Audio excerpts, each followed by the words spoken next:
আমি একটা কথা একেবারে ক্লিয়ার বলি, আমরা আওয়ামী লীগ কিংবা শেখ হাসিনার বিরোধিতা করেছিলাম ইসলাম প্রশ্নে, দেশ প্রশ্নে, ঈমানের প্রশ্নে। তেমনি ভাবে বর্তমান সময়েও যদি কেউ ইসলাম এবং দ্বীনের প্রশ্নে, দেশের প্রশ্নে ছাড় দেয়, আপোষ করে, হিন্দুত্ববাদীদের দালালি করে, আমেরিকান এজেন্ডা বাস্তবায়ন করতে চায়, আল্লাহর কোরআন অবমাননা হওয়ার পরেও শাস্তি না দিয়া কোরআন অবমাননাকারীর পক্ষ নেই, জালেম হাসিনার তখতে তাউজ যেমন ভাবে নড়ে গিয়েছে তেমনি ভাবে আল্লাহর কোরআন অবমাননার জন্য ডক্টর ইউনূসের গদি কিংবা পরবর্তীতেও যারা আসবে কোরআনের জন্য, দ্বীনের জন্য, তাদের বিরুদ্ধেও আমরা দাঁড়ায় যাব। 1 মিনিট দেরি করব না ইনশাআল্লাহ।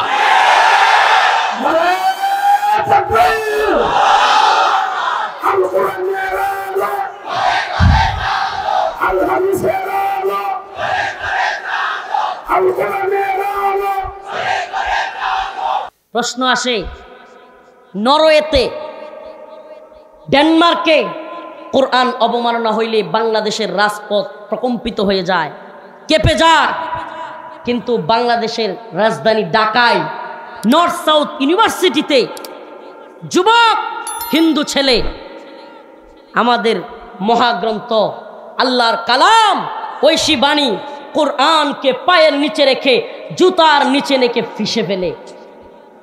কোরআন প্রতিষ্ঠার কথা যারা বলে, কোরআনকে সংসদে নিতে যারা বলে, সেই রাজনৈতিক দল 3 দিন পরে বিবৃতি দেয়।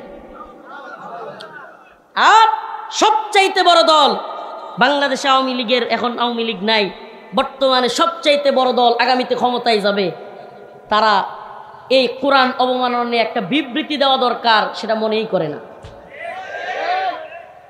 এই তো আপনি রাজনীতি করতেছেন, একপাক্ষিক কথা আমি কখনো বলি না। আমি কোনো দলের, আল্লাহ মাফ করুক, কোনো দলের এজেন্ডার পক্ষে কথা বলি না। আমরা আল্লাহ এবং তার রাসূলের এজেন্ডার পক্ষে কথা বলি। আল্লাহ মাফ করুক, আমাদের মতো লোকেরা একবার না বারবার জেলে যাওয়ার মতো পরিবেশ তৈরি হয়, যদি হয়েও যায় এতে কোনো যায় আসে না। আল্লাহর জন্য, দ্বীনের জন্য এই জীবন কোরবান দেওয়ার জন্যই এই পথে আসছি। প্রিয় ভাইরা আমার, কি হইল? আমরা কি দেখলাম? কোরআন দিনে দুপুরে ছেলেটা শুধুমাত্র কোরআন অবমাননা করে নাই, কোরআনের পাতা ছিঁড়ছে, পায়ের নিচে রাখছে, আহ কলিজা কাঁপে ওঠে, লুমগুলো দাঁড়ায় যাক। আমার বাংলাদেশে বৈশা ঢাকায় পায়ের নিচে কোরআনকে অবমাননা করে, আর সেই ছেলে কিভাবে বেঁচে থাকে?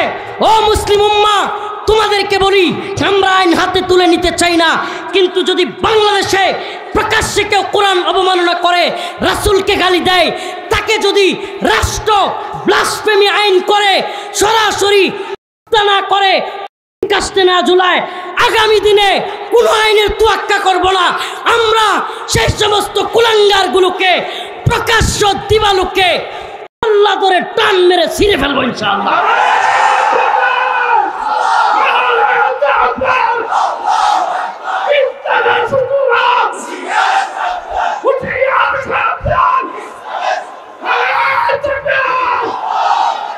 আমাদের বক্তব্য একেবারে পরিষ্কার।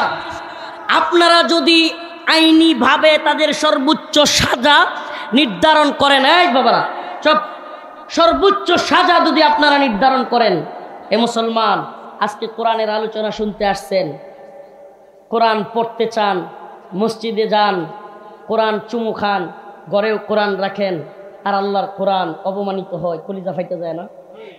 এইভাবেও কেউ অপমান করে, কোরআনকে এইভাবে পায়ের নিচে রাখা এইভাবে ছিঁড়ে ফেলে। আমি বলছিলাম ওই দিন আমার ফেসবুক আইডিতে সরাসরি ঘোষণা দিয়া যে ওর পাগুলো যেইভাবে কোরআনের পাতা ছিঁড়ছে, ওই পা দিয়ে লাথি মারছে, ওর পাগুলো ছিঁড়ে ফেলেন, ওর পা ছিঁড়ে ওই নর্থ সাউথ ইউনিভার্সিটির সামনে ঝুলায় রাখেন। প্রিয় ভাইরা আমার, আপনাদের কাছে, আমাদের এই মিডিয়ার মাধ্য দিয়ে সারা দেশবাসীর কাছে আমার বক্তব্য একেবারে পরিষ্কার করে দিই, সুস্পষ্ট। যদি শুনেন, কোনো ফেসবুক অ্যাকাউন্ট হ্যাক হয়েছে কিংবা ফেসবুক অ্যাকাউন্ট তার কিনা জানা যাচ্ছে না, এই ধরনের যদি কোনো গুজব হয়, আপনারা হুজুগে কোনো কিছু করবেন। কনফার্ম জানা যায় আল্লাহর কোরআনকে কেউ অবমাননা করেছে, আল্লাহর রসুলকে কেউ গালি দিয়েছে, আপনাদেরকে বলে গেলাম, বান্দা রফিকুল ইসলাম মাদানী আপনাদের সাথে প্রয়োজন হলে আল্লাহ না করুক হুকুমের আসামি হইতে রাজি আছে, ওইটারে পুইতা ফেলবেন। আরো কথা আছে, আমি নিজে আপনাদের সাথে প্রয়োজনে আসামি হব। রাষ্ট্র বিচার করতে ব্যর্থ হলে আমরা এদেরকে ধরে ছিঁড়ে ফেলবো।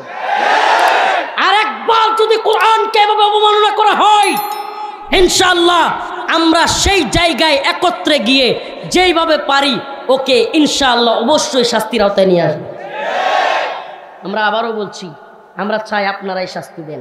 আমরা নিজেরা শাস্তি দিতে চাই না, কিন্তু যদি আপনারা শাস্তি না দেন, বিলম্ব করেন, যদি আপনারা তাল বাহানা করেন, আমরা অবশ্যই ব্যবস্থা নিব। এটা আমাদের ঈমানের দাবি। আমি মুমিন, আমার সফলতা যে কোরআনের পথে চললে, আমার সফলতা যে কোরআনকে ধারণ করলে, আপনি সেই কোরআনকে এভাবে অবমাননা করবেন। আমরা তো আপনাদেরকে কোনোদিন অবমাননা করি না।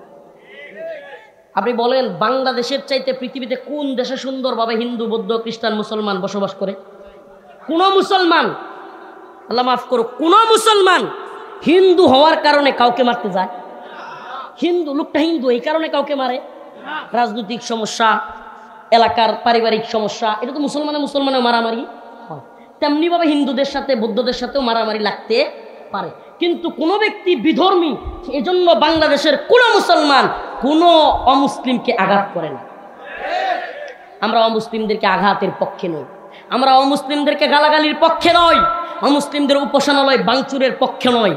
তাদের উপাসনালয়ে তারা উপাসনা করবে, তাদের ধর্মের গ্রন্থ তারা পাঠ করবে, তাদের ধর্মের গণ্ডির ভিতরে থেকে তারা তাদের কাজ করবে।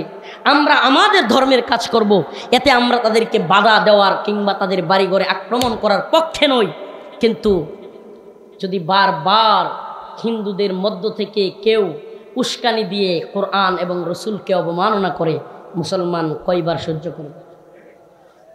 ভারতে গরু গোশত খাওয়ার অপরাধে মুসলমানকে পিটায় মাইরা ফেলা হয়। ভারতে আই লাভ মুহাম্মদ সাল্লাল্লাহু আলাইহি সাল্লাম লেখার কারণে মুসলমানকে পিটায় মাইরা ফেলা হয়। প্রকাশ্যে রাস্তায় জুমার নামাজ আদায় করবার কারণে মুসলমানদেরকে পিটায় মাইরা ফেলা হয়। কোনো দিন শুনছেন যে মন্দিরের দুর্গাপূজার ওই যে শেষ দিন প্রতিমা বিসর্জন দিতে গেছে আর মুসলমান ডুলবাজার খেপে গিয়া সবগুলোরে পিটায় মাইরা ফেলছে? শুনছেন? কোনোদিন শুনছেন?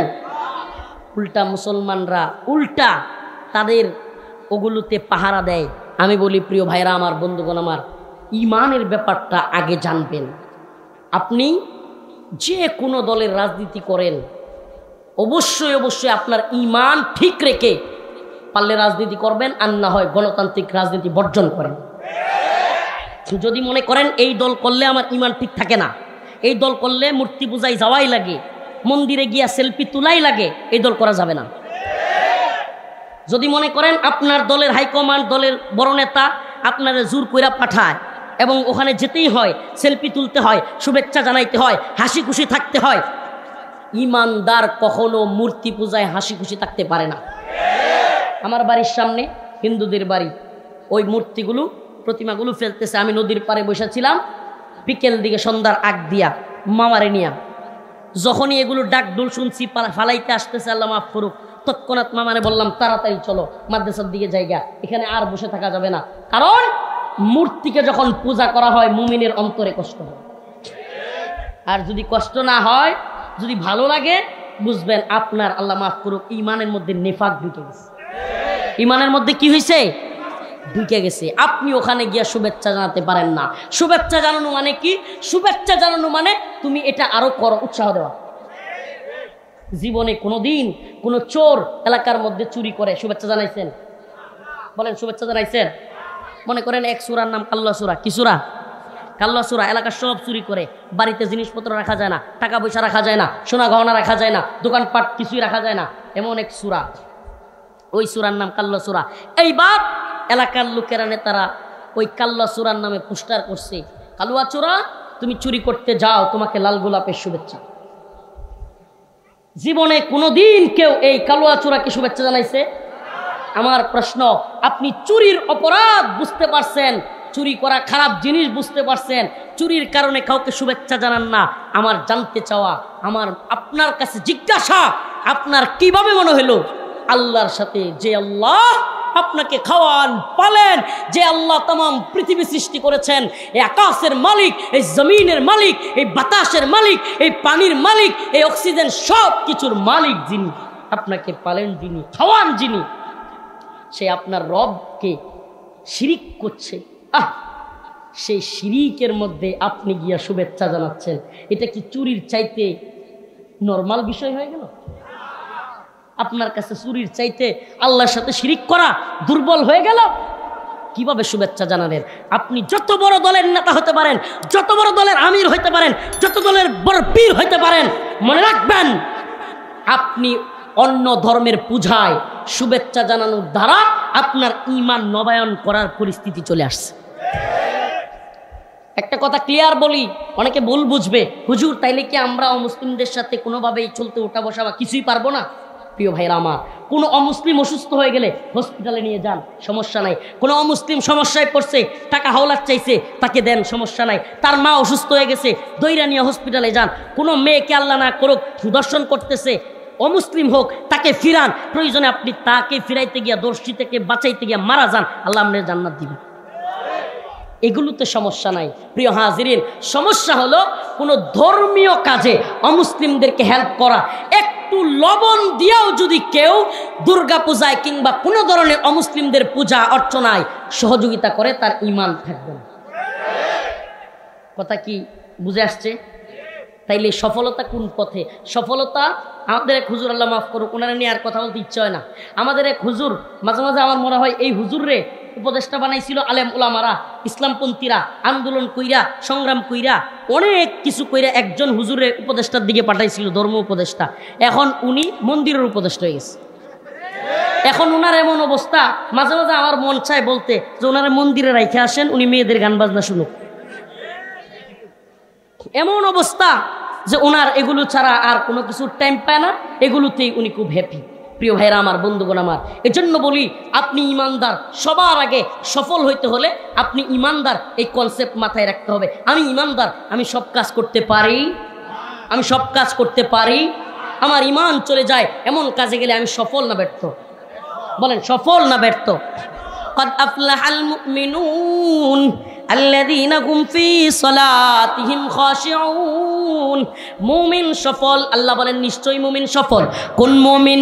الذين هم في صلاتهم خاشعون, যে বিনয়ের সাথে একাগ্র চিত্তে খুজুর সাথে 5 ওয়াক্ত নামাজ পড়ে। আজকে থেকে নিয়ত করেন 5 ওয়াক্ত নামাজ পড়বেন। লিল্লাহি তাকবীর। আয় আল্লাহ বলেন, আয় আল্লাহ আমি তওবা করিতেছি, আজকে থেকে নামাজ ছাড়ব না। আয় আল্লাহ আমি তওবা করিতেছি, আর কোনোদিন আপনি নারাজ হন এমন শিরিকের কাজে আমি শরীক হব না। আর কোনোদিন পূজায় শুভেচ্ছা জানাবো না, আর কোনোদিন পূজায় শরীক হব না। ধর্ম যার যার, উৎসবতা। হাসিনার ডায়লগ হাসিনা গেছে গা বুইলা যা, হাসিনার ডায়লগ হাসিনা গেছে গা, জাহাজাই চলিয়া তাহা যাও বলিয়া, জাহাজাই চলিয়া তাহা যাও। যারা এখনো ভুলিতে পারিতেছেন না, আপা আপা করিতেছেন, তাহাদের জন্য সুসংবাদ হইল জেনারেলদের পরেই ইনশাআল্লাহ আপাকে আনারও চেষ্টা করা হইবে। ঠিক আছে ইনশাআল্লাহ? দাপে দাপে দাপে দাপে, বুঝেন না? না হলে সিস্টেমে যদি না আগানো যায়, হুট করে দেখবেন যে কোনো বিদ্রোহ হয়ে যেতে পারে। এই জন্য সিস্টেমে, মানে বুঝেন না, সিস্টেমে আগাইতেছি ইনশাআল্লাহ। আমরা এই বিচার প্রক্রিয়ার, এই প্রক্রিয়ায়, সমস্ত জালেমদের বিচার প্রক্রিয়ায় আমাদের ফুল সমর্থন আছে। জাতিসংঘ সম অধিকার নামের মিশনে সাপোর্ট নাই, আমেরিকার দালালিতে সাপোর্ট নাই। আওয়ামী লীগ ভারতে ইলিশ পাঠাইতো, আম পাঠাইতো, এখন আপনারাও পাঠান, এগুলোতে সাপোর্ট নাই। কথা বুঝছেন? যেগুলো ওই সময় বিরোধিতা করছি এখনো বিরোধিতা করব। ঠিক আছে ইনশাআল্লাহ? নীতি নৈতিকতা এক রকম থাকতে হবে ইনশাআল্লাহ। আমরা নামাজ পড়বো তো ইনশাআল্লাহ? 5 ওয়াক্ত নামাজ পড়বো তো ইনশাআল্লাহ? খুজুর সাথে বিনয়ের সাথে একাগ্র চিত্তে একমাত্র রব্বে কাবাকে খুশি করবার জন্য। ও ভাই, ও গাজীপুরের মুসলমান, একটা কথা বলে যায়, আমি গুনাহগার, কিন্তু তোমাদের তরে, তোমাদের সমীপে প্রিয় ভাইরা আমার, প্রিয় বাবারা আমার, আপনাদের কাছে একটাই রিকোয়েস্ট, মন প্রাণ দিয়ে কোনো বিপদে পড়লে 2 রাকাত নামাজ পড়ে দেখবেন যে অশান্তিতে আছেন, স্ত্রী কথা শুনে না, বাচ্চা কথা শুনে না, কিংবা বাচ্চাটা অসুস্থ, টাকা পয়সা নাই, অভাবের সংসার, কোনো জুলুমের শিকার হয়েছেন, কোনো কাজে খুব ঝামেলা হচ্ছে, অস্থির অস্থির, মন মেজাজ ভালো না, নিয়মিত ফজরের সালাত পড়েন, অন্তর প্রশান্তি দেওয়ার মালিক আল্লাহ। আপনাদেরকে কনফার্ম বলে যায়, ট্যাবলেট খাচ্ছেন, অনেক ডাক্তার দেখাচ্ছেন, কিন্তু মনও ভালো লাগে না, শরীরও ভালো লাগে না, নিয়মিত ফজরের নামাজ আদায় করেন, কনফার্ম আপনার শরীর মন সব ভালো লাগবে। সুবহানাল্লাহ। কেন? এই যে কলব, এই যে আত্মা, এই আত্মা এমন এক মালিক সৃষ্টি করেছেন, এই আত্মা টাকা চিনে না, এই আত্মা বড় বাড়ি চিনে না, গাড়ি চিনে না, সুন্দরী বউ চিনে না, এই কলব বাড়ি দেখে, গাড়ি দেখে, টাকা দেখে প্রশান্ত হয় না। ওই কলবের স্রষ্টা যিনি, ওই কলব তাকে সিজদা দিলেই প্রশান্ত হয়। এই কলব, ওই রবকে যখন সিজদা দেওয়া হয় তখনই একমাত্র কি হয়। আরো যদি বুঝতে সহজ হয়, শুক্রবারে জুমার নামাজের পরে মনটার অবস্থা কি হয় একটু বুঝে নিন। শুক্রবারে গোসল করে পরিপাটি অবস্থায় জুমার নামাজটা আদায় করে বের হইলে মনের অবস্থা কেমন থাকে, অন্য সময় কেমন থাকে, এই দুইটা মিলিয়ে নিলেই বুঝবেন ইমানের নূর, ইমানের প্রশান্তি, আল্লাহর সামনে দাঁড়ায়া সিজদা দেওয়ার খুশু খুজুর সাথে, বিনয়ের সাথে রব্বে কাবাকে সিজদা দেওয়ার মজা, এটা যে কি তখন বুঝতে পারবেন। قد أفلح المؤمنون الذين هم في صلاتهم خاشعون والذين هم عن اللغو معرضون।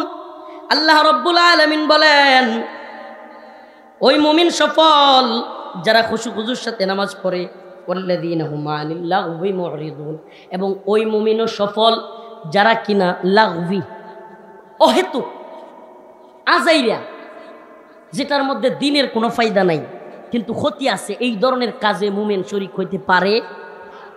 যাত্রা, ফাত্রা, মেলা, মেয়ে ছেলে একসাথে ঘোরাঘুরি, আড্ডা, ফাংশন, হারাম কাজে শরীক হওয়া, এগুলো কোনো মুমিনের কাজ হইতে পারে।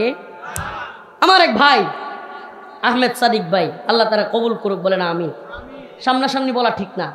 আল্লাহর বান্দা ছোট্ট একটা ব্যবসা করে, হোটেল আছে, মনটা অনেক বড়, লক্ষ লক্ষ টাকা দিয়া, আলহামদুলিল্লাহ লাখের উপরে টাকা দিয়া আমাদের সাথে, ওই যে কিছুদিন আগে বন্যা হইল, আমার নিজের গাড়িতে কইরা ভাই লক্ষাধিক টাকা দিয়া সেই খুলনা পায়ে হেঁটে ঘুরে ঘুরে আমরা মানুষের কাছে ত্রাণ দিয়ে আসছি। আজকে এই মানুষটা আপনাদেরকে এই অশ্লীলতা বেহায়াপনা থেকে বাঁচানোর জন্য গাজীপুরে চেষ্টা করছে। আমরা অনলাইনে এগুলো দেখি। এখন আপনি এই লোকটারে দেখতে পারেন না, আপনি আসলে এই সাদিক বা এই রুবেল ভাইকে দেখতে পারেন না এমন না, আপনি আসলে ইমানকে, দিনকে, ইসলামকে দেখতে পারেন না। কারণ আল্লাহ বলছে, অকরনা ফি বুয়ুতিকুন ওয়ালা তাবাররাজনা তাবাররুজাল জাহিলিয়াতিল উলা। হে মুমিন নরনারীরা, হে মুমিন নারীরা, তোমরা কখনোই জাহিলিয়তের জামানার মেয়েদের মতো অবাধে বেহায়ার মতো ঘোরাঘুরি করো না। এটা কার কথা? তাইলে বলেন, আমাদের মা বোনেরা যদি অবাধে বেহায়ার মতো, আমাদের মা বোনেরা যদি বেপরদায় ঘুরতে থাকে, এই যুবক বকাটেদের নজর পড়ে আর সে ধর্ষিতা হয়, এই দায় কি আমার আপনার আছে না? গার্ডিয়ান যারা, তাদের আছে না? তাদের দায় তো আছেই। আল্লাহ রসুল বলেছেন, লা তাদখুলুল জান্নাহ, ওই সমস্ত গার্ডিয়ানরা জান্নাতে যাবে না যারা তাদের মেয়েকে, যারা তাদের সন্তানকে, বোনকে, স্ত্রীকে পর্দায় রাখে নাই কিংবা বেপর্দায় ছাইরা দিয়ে আসে খুশি। এরা হলো দায়ুস। এরা কি? আপনি কি দায়ুস হইতে চান? আল্লাহ আমাদেরকে দায়ুস হওয়া থেকে বেঁচে থাকার তৌফিক দান করুন। বলে না আমি সমস্ত অশ্লীলতার বিরুদ্ধে, সমস্ত বেহায়াপনার বিরুদ্ধে রুখে দাঁড়াবেন ইনশাআল্লাহ। হিম্মত আছে তো? মাদকের বিরুদ্ধে রুখে দাঁড়াবেন, হিম্মত আছে তো? অশ্লীলতা, বেহায়াপনা, সুদ, ঘুষ, বকাটে, চুরি, চিন্তায়, এগুলোর বিরুদ্ধে রুখে দাঁড়াবেন, সাহস আছে তো? যদি জীবন দেওয়ার মতো হিম্মত না থাকে, গোলামি করতে হবে। একবার গোলামি করব ভারতের, আরেকবার গোলামি করব আমেরিকার, এরপরে যে কার গোলামি আল্লাহ জানে। এজন্য আমি মাঝে মাঝে বলি প্রভু পাল্টায় গেছে কিন্তু গোলামগুলো একই আছে। এটা আমার একটা স্লোগান, প্রভু কি হয়েছে পাল্টাই গেছে, ভারত থেকে আমেরিকার দিকে গেছে কিন্তু গোলামগুলো একই আছে। এই যে জেনারেল 15টা শাস্তির আওতায় আসলো, এরা গোলামি করছে কার? আল্লাহর নাকি ভারতের? আল্লাহর নাকি হাসিনা? বলেন না। জেনারেল হইয়াও, আর্মিদের সেনাবাহিনীর এত উপরের লেভেলের কর্মকর্তা হইয়াও গোলামি করছে কার? আর আমি সাধারণ হুজুর হইয়াও গোলামি করি আল্লাহর। কাউরে দেখবার হাসিনা কেডা, মুদি কেডা, ভারত কেডা, আমেরিকা কেডা, আমগর দেখবার টাইম নাই, একমাত্র আল্লাহরই দিক। আমি গোলাম আল্লাহর, তুই গোলাম ভারতের। আমি গোলাম আল্লাহর, তুমি গোলাম আমেরিকার। আমি গোলাম আল্লাহর, তুমি গোলাম হাসিনার। সুবহানাল্লাহ। তাইলে কোন গোলামির লাভ আছে? সুবহানাল্লাহ। এমন লাভ এই গোলামির যে শেষ নিঃশ্বাস ত্যাগ করার সাথে সাথে ইন্নাল্লাযীনা আমানু ওয়া আমিলুস সলিহাত কানাত লাহুম জান্নাতুল ফিরদাউসি নুজুলা। এই গোলামির এমন লাভ, এই গোলাম চোখটা বন্ধ করবে, এই গোলাম যদি শহীদ হয় জান্নাতের মধ্যে সবুজ পাখি হইয়া উড়তে থাকবে, ঘুরতে থাকবে, ডানা মেলে যেখানে খুশি সেখানে যাবে, যা মন চায় তা খাবে, ঘুরতে ঘুরতে উড়তে উড়তে আল্লাহ পাকের আরশের ছায়ার নিচে যে ল্যাম্পপোস্ট, ওই ল্যাম্পপোস্টের মধ্যে গিয়া বসবে। আল্লাহ বলবে, বান্দা আয় আমার প্রিয় বান্দা, বল তুই আর কি চাস? শহীদ বলবে, আল্লাহ আপনি অনেক দিয়েছেন, আর কিছুই চাই না।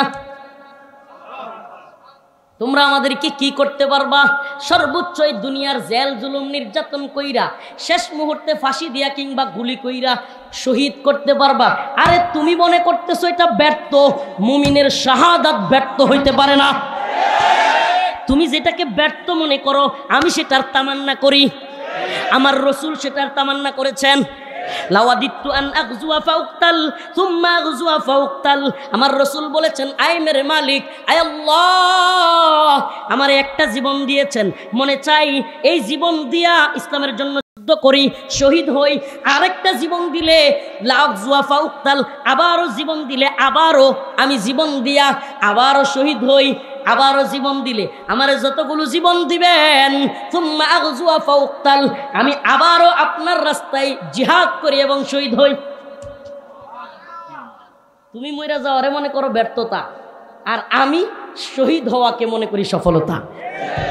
আমাদের লাশ ডাস্টবিনে পড়ে থাকতে পারে, আমাদের লাশ টুকরো টুকরো হয়ে যাইতে পারে, আমার লাশের টুকরা আমার মা না পাইতে পারে, কিন্তু আমার রব যদি আমার প্রতি খুশি হয়ে যায়, মান লাহুল মাওলা ফালাহুল কুল।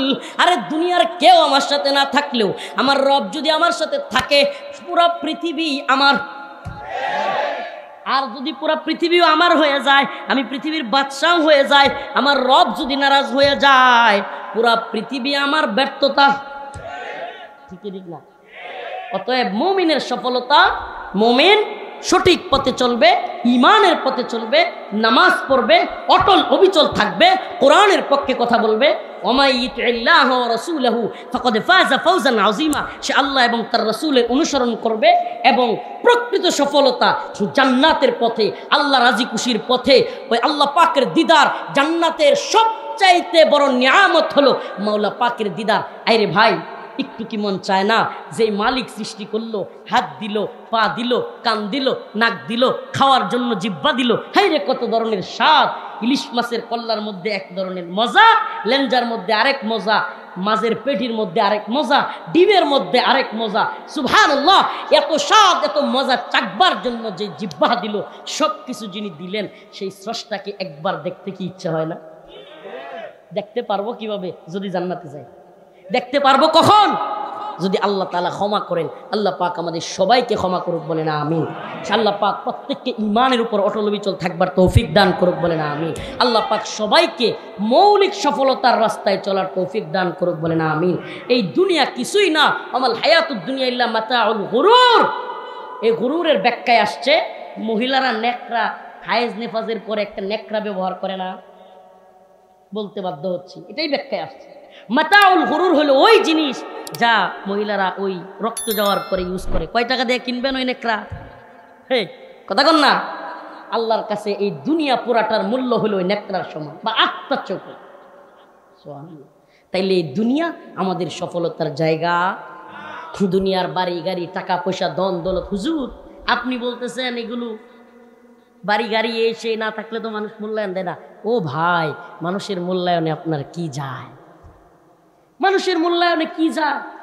আল্লাহ রসুল বলছে যাকে আল্লাহ পছন্দ করেন আল্লাহ পাক অন্য মানুষদের অন্তরেও তার প্রতি ভালোবাসা ধরায় দেয়।